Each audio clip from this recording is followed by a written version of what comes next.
अगला क्वेश्चन है रेपो दर क्या होती है। नाम सबने सुना हुआ है। पहला ऑप्शन दिया गया वह दर जिस पर बैंक ग्राहकों को ऋण देता है। दूसरा ऑप्शन है वह दर जिस पर आरबीआई बैंकों को अल्पकालीन ऋण देता है।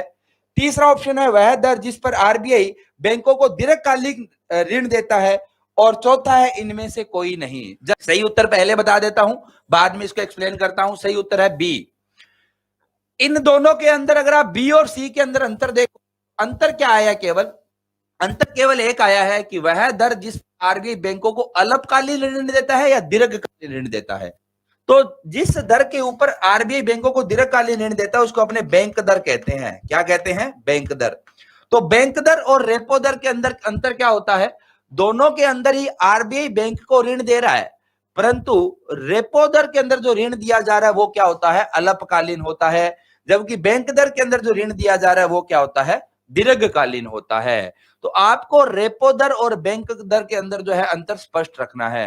अब थोड़ा सा समझा भी देता हूं कि रेपो दर होती क्या है। देखो, आज कोई आदमी है, मैं ही हूं, खुद ही स्वयं एक हूं मैं, ठीक है।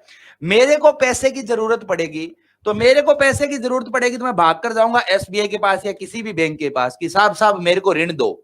एसबीआई वाला मेरे को ऋण दे देगा।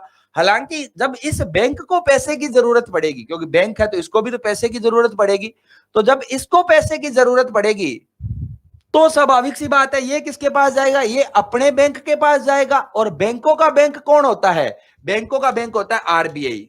तो ये आरबीआई के पास जाएगा कि साहब साहब मुझे पैसे की जरूरत है। आरबीआई बोलेगा ले ले।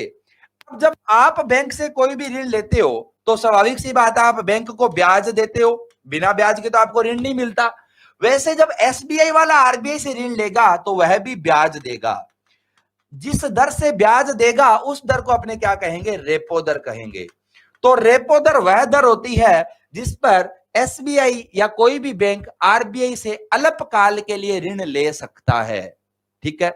हालांकि मैं यहां पर एक चीज को स्पष्ट कर देता हूं कि आजकल जो है रेपो दर का एक विशेष रूप सामने आया है जिसको अपने कहते हैं एलटीआरओ। इसकी फुल फॉर्म ध्यान रख लेना, बहुत चर्चा में शब्द है, बार बार अखबारों में आ रहा है।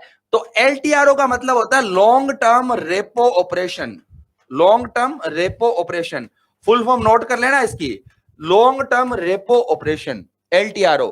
तो वैसे तो देखो रेपो का मतलब है कि अल्पकालीन ऋण दिया जाएगा। हालांकि आजकल रेपो का एक विशेष रूप निकल कर आया है जिसमें आरबीआई बैंकों को 20 वर्ष तक का ऋण दे रहा है या दीर्घ ऋण दे रहा है। और वो भी कौन सी दर पर दे रहा है? रेपो दर पर दे रहा है। जब आरबीआई के द्वारा रेपो दर के ऊपर दीर्घकालीन ऋण दिया जा रहा है तो उसको अपने कहते हैं एलटीआरओ, लॉन्ग टर्म रेपो ऑपरेशन। तो एलटीआरओ रेपो का एक विशेष रूप है। दूसरी बात आपको जो रेपो दर के बारे में ध्यान रखनी है कि रेपो दर के ऊपर केवल बैंक को ऋण नहीं मिलता है, बैंक के अलावा सरकार को भी ऋण मिल सकता है। कौन सी दर के ऊपर? रेपो दर के ऊपर।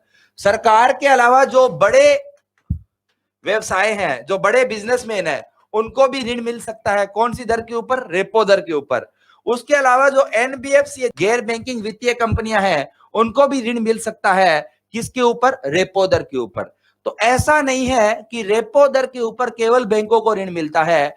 रेपो दर के ऊपर बैंकों के अलावा सरकार को, बड़े व्यवसाय को और एनबीएफसी को भी ऋण मिलता है। परंतु सामान्यतः अल्पकालीन ऋण होता है। ऋण दीर्घकालीन होगा तो उसको अपने बैंक दर कहेंगे, रेपो दर नहीं कहेंगे।